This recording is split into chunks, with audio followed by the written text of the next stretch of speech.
Le travail maudit l'agriculture. Personne ne le dit, mais c'est comme ça qu'il est considéré par la plupart des personnes. Les agriculteurs eux-mêmes. Tu entendras certains dire, mon fils, il faut fréquenter pour devenir une grande autorité, pour ne pas devenir comme moi qui souffre ici. Un paysan qui est sur le chemin du champ rencontra une jeune fille et lui dit, je viendrai te saluer le soir. Et la fille lui répondit directement, je ne vais pas épouser un paysan. C'est un travail sale, épuisant. Ainsi, les jeunes fuient les villages pour aller dans les villes, se contenter des petits boulots de manœuvrage, travaillent dans l'entreprise 24 heures sur 24 pour devenir des enseignants, mécaniciens, électriciens. Après, on se paye une moto et puis la vie est ainsi gagnée sans agriculture et on est fier de revenir au village avec ça.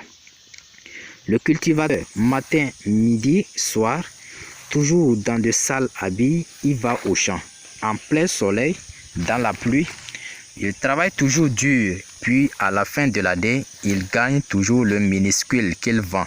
Il trie toujours le mauvais haricot qu'il garde pour sa consommation, il vend le bon. Il trie le mauvais maïs attaqué par les charançons qu'il consomme et il vend le bon à un prix dérisoire. Après qu'il soit incapable de payer même un habit pour porter sur son corps. Puis, chaque année, il est toujours dans la même routine. Une vis sans fin, une vis d'Archimède de sa vie et il continue ainsi. Il vieillit forcément, il s'épuise rapidement sans frein. Voilà l'agriculteur. J'ai demandé à mon frère, est-ce que tu gagnes au moins 1 million par an? Il a crié, quoi? Non. Je ne l'ai jamais eu que peut-être une fois. Sinon, c'est 500 000 francs, 600 000 francs. Et ça aussi, c'est rare. Mais 250 000 francs à 300 000 francs, oui, dans l'année. Oh, ce frère avait des champs de café. Il avait le maïs, l'haricot. Je l'ai toujours considéré, pas moi seul. La plupart des gens du milieu le considèrent comme une personne qui gagne beaucoup.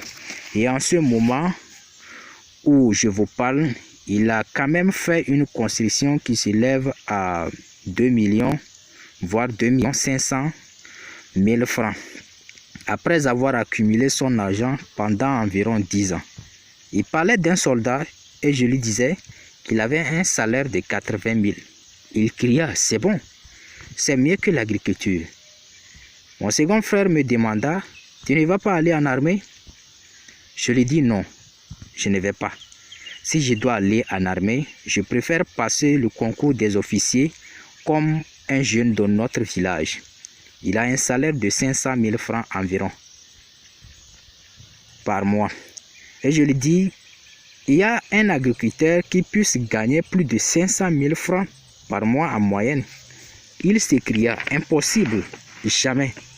Sur quel terrain la personne cultive? La pluie qui se fait rare, comment il produit? Impossible. C'est ce que j'ai entendu la plupart dire, que l'agriculture ne donne absolument rien.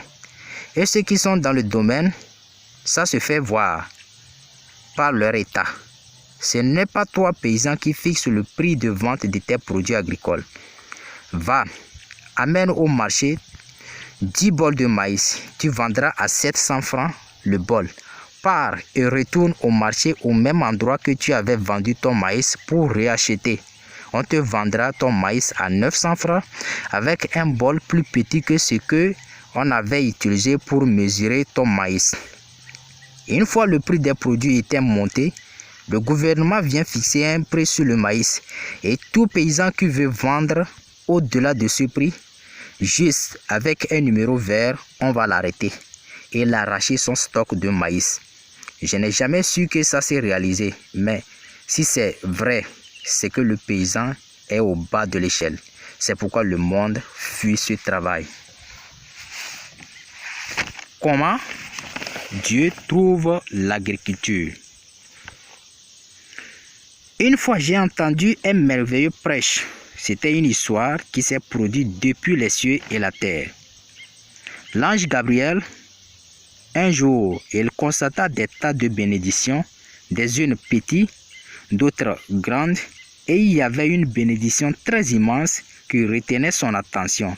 Et puis il demanda à Dieu, « Oh Dieu, à qui cette bénédiction ?» Dieu lui dit, « Elle appartient aux paysans. » L'ange Gabriel regarda encore et encore la bénédiction, et il dit, « Dieu, je vais aller sur la terre pour cultiver. » Et là, Dieu lui dit, « Non, tu ne peux pas cultiver la terre. » Dieu, je vais aller cultiver. Dieu lui dit, « Tu ne peux pas cultiver la terre. De la façon dont je t'ai créé, tu n'es pas fait pour ce travail. » L'ange insista, « Dieu accorde-moi la permission d'aller cultiver la terre. » L'ange a tant insisté que Dieu l'accorda la permission. Il quitta les cieux pour la terre. Une fois arrivé, il déposa un pied sur la terre. La terre était occupée de telle sorte qu'il n'y avait plus de place pour déposer le second pied et à plus forte raison trouver une place pour cultiver. Et là, l'ange comprit vraiment qu'il n'était pas fait pour cultiver. Il retourna chez Dieu et lui dit que vraiment, lui il avait tort. Mes chers internautes, l'homme parmi les êtres vivants était l'un des derniers à venir sur la terre. Bien avant lui, il y avait des lions, des zèbres, et au fond de l'histoire, des dinosaures.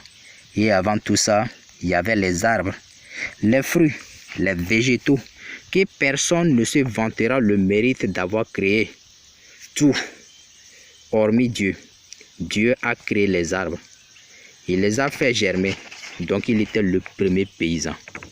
Maintenant, pourquoi a-t-il accordé une bénédiction immense au paysan qui continue de perpétuer son travail? Le paysan est la vie même de tous les êtres vivants de la terre. Qui peut vivre sans manger? Le président de la République va mourir s'il ne mange pas.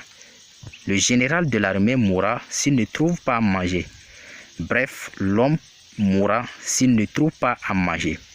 Maintenant, quand le paysan cultive au champ, il ne peut pas ramener la totalité de ses produits sans que les rats n'enlèvent leur part, sans que les oiseaux, les perdrix, les écureuils, les antilopes ne prennent leur part.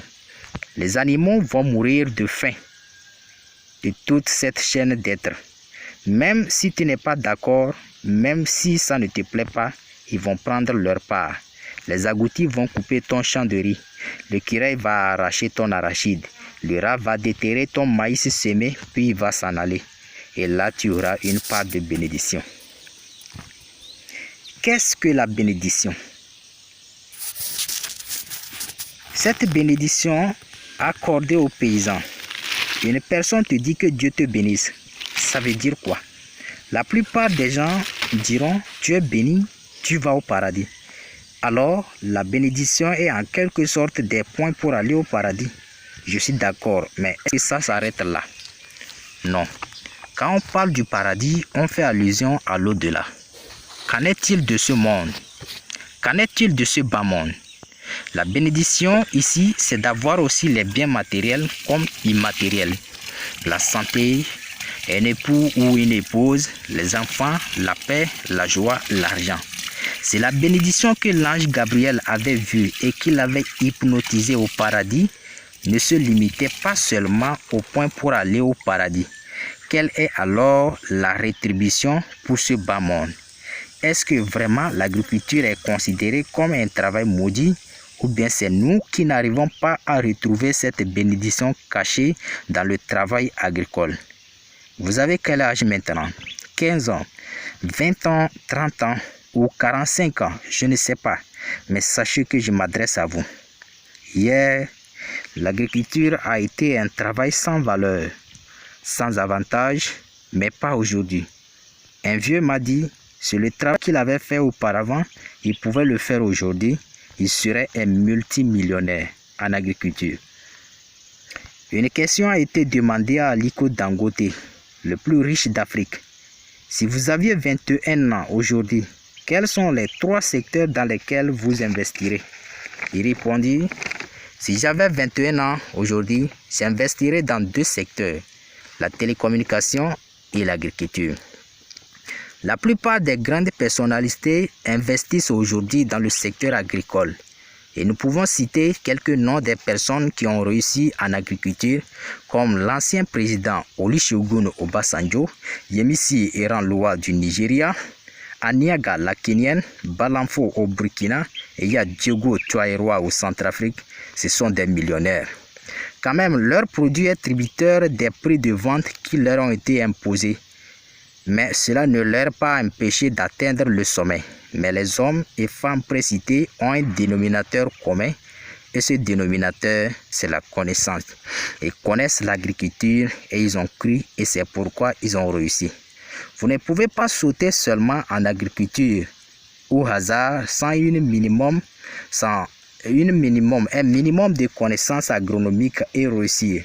Vous finirez par échouer et être misérable comme la plupart. La réussite en agriculture exige la connaissance des contraintes agricoles, le choix des cultures, le marché des produits, la maîtrise des itinéraires techniques de chaque culture, des astuces et des méthodes pour avoir un rendement en dépensant moins d'énergie et en travaillant moins sur de moindres surfaces d'une façon durable. Les problèmes de l'agriculture. Pourquoi les gens échouent? Pourquoi la majorité a tant échoué?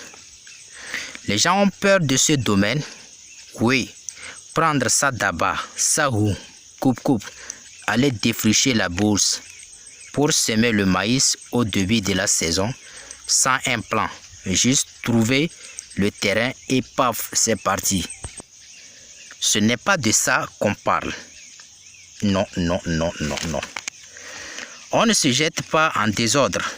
Tout est à savoir ce qu'on fait. Et même si on ne le sait pas tout, apprendre de ses échecs permet de s'améliorer.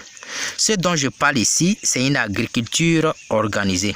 C'est-à-dire, tu dois connaître d'abord combien tu veux avant de te lancer. Et lorsque tu te lances, tu connais le chemin que tu prends pour arriver à bon port. Et ce que tu dois traverser, tu dois le savoir. Oui, l'agriculture a aussi des difficultés. Pour une agriculture réussie, il faut avoir la maîtrise de l'eau, la richesse du sol, le choix des cultures, la gestion des ravageurs. L'eau. L'eau est un facteur déterminant en agriculture. La saison des cultures est tributaire des pluies. Et c'est lorsqu'elle présente des irrégularités, ça affecte l'évolution des cultures ainsi que les rendements. Et la plupart des paysans sont à la merci des pluies. Il y a une pluie, ça germe. Après, il n'y a plus de pluie. Pendant quelques semaines, le maïs a de la peine à germer. Ou soit en période de floraison, la pluie cesse. Dans le milieu avoisinant, vous apprenez qu'il pleut. Et chez vous, il y a la sécheresse. On finit par se retrouver dans les mosquées, dans les églises ou sous les fétiches pour implorer l'arrivée de la pluie. Ça ne peut pas aller. Compter sur la pluie, je ne pense pas que ça pourrait être favorable dans tous les endroits de la terre. Mais on doit compter sur l'eau.